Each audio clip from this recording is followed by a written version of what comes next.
దాంట్లో బాగా ఈ మధ్య పాపులర్ అయిన వాళ్ళు బర్రెలెక్క, పార్వతి సింగరు, ఉప్పల్ బాలు, స్వాతి నాయుడు, సత్య, గుంటి నాగరాజు వీళ్ళని తీసుకుందామనే ప్లాన్లో ఉన్నారంట. సో నేను నా పాయింట్ చెప్తున్నాను. సో వాళ్ళు ఎవరైనా తీసుకుంటే నాకు సంబంధం లేదు, కానీ బిగ్ బాస్ ఓటీటీలో మాత్రం బర్రెలెక్క తీసుకోవద్దు అని మనస్ఫూర్తి కోరుకున్నా.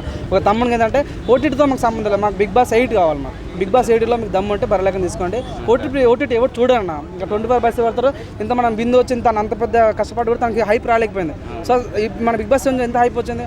సో మాకు బర్రెలెక్క బిగ్ బాస్ ఓటీటీలో మాకు వద్దు, మాకు బిగ్ బాస్ 8లో మాకు బర్రెలెక్క కావాలి. సో నిజంగా బర్రెలెక్క బిగ్ బాస్ ఓటీటీలో 8లో వస్తే మాత్రం చాలా హ్యాపీ ఫీల్ అవుతాం. అలాగే ఇప్పుడు 7లో తొందరగా ఎలిమినేట్ అయిపోయినా ఉంది 9 ఫస్ట్ వీక్లో. అవును, ఆమె కూడా వస్తుంది. నిజంగా చాలా బిగ్ బాస్ చాలా మంచిగా అతి తక్కువ టైంలో వెళ్ళిపోయింది, చాలా బాగా అనిపిస్తుంది. తనలో మంచి డాన్సర్ ఉంది. సో నిజంగా వర్త్ అని చెప్పుకోవచ్చు అన్న. తను నిజంగా బిగ్ బాస్ కుంటే బాగుంది అనిపించింది, కానీ తన బ్యాడ్ లక్ మన బ్యాడ్ లక్ తెలియదు, కానీ తను వెళ్ళిపోయింది. సో అట్లాంటి వ్యక్తిని తీసుకుంటే చాలా బాగుంటుంది. లైక్ తను రావడం నేనైతే హ్యాపీ ఫీల్ అవుతున్నాను. తను రావాలని మనస్ఫూర్తి కోరుకుంటున్నాను. పాటగాడు బోలే గారు ఉన్నారుగా, అవును, ఆయనను కూడా రీఎంట్రీ కొట్టే ఛాన్స్ ఉంది అని అంటున్నారు. సో నిజం పాటగాడు వస్తే మాత్రం మళ్ళీ కప్పు తనే కొట్టుకోతాడు. ఒక ఆల్రెడీ ఒక రైట్ బిడ్డ కొట్టుకుని పోయాడు, ఇంకో మన పాట బిడ్డ కొట్టుకోతాడు ఇది కూడా. సో బోలేకి చాలా హై ఎక్స్పెక్టేషన్స్ ఉన్నాయి. బోలేస్తే మాత్రం వన్ సైడ్ మ్యాచ్ చెప్పుకోవచ్చు. కామన్ లేడీగా పార్వతి సింగర్ వస్తుంది కాబట్టి ఆమెకు పోయే ఛాన్స్ లేదంట.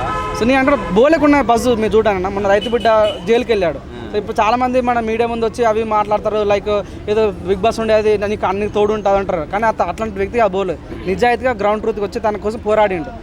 తను బిగ్ బాస్ ఆడింది ఒక లెక్క అయితే నిజం బయటకు వచ్చి ఆడింది ఇంకో లెక్క మారిపోయింది. సో బిగ్ బాస్ ఇప్పుడు పల్లె ప్రశాంత్ తర్వాత మరో హాగా అయిపోయిందంటే బోలేకు ఉంది. సో బోలే వస్తే మాత్రం 100% వన్ సైడ్ మ్యాచ్ అని చెప్పుకోవచ్చు. ఇప్పుడు పార్వతి వల్ల ఒక ఊరికి బస్సు ఏర్పడింది, వీళ్ళ వల్ల ప్రజలకు ఏం ఉపయోగం జరిగిందని వేస్తారంట.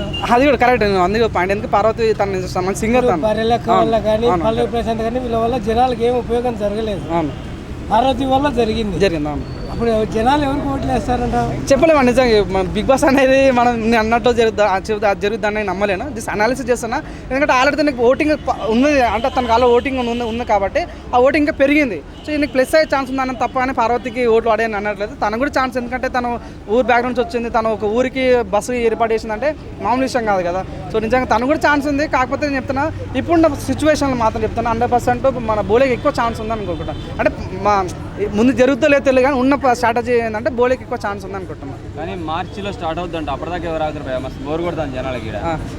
ఐపీఎల్స్ వస్తున్నాయి కదా, ఐపీఎల్స్ మన ఆంధ్ర రాజకీయాలు వస్తున్నాయి, థ్రిల్లింగ్ ఉండబోతున్నాయి. సో వాటి మీద ఫోకస్ చేద్దాం అని మనస్ఫూర్తిగా కోరుకుంటున్నాను. Okay, thank you.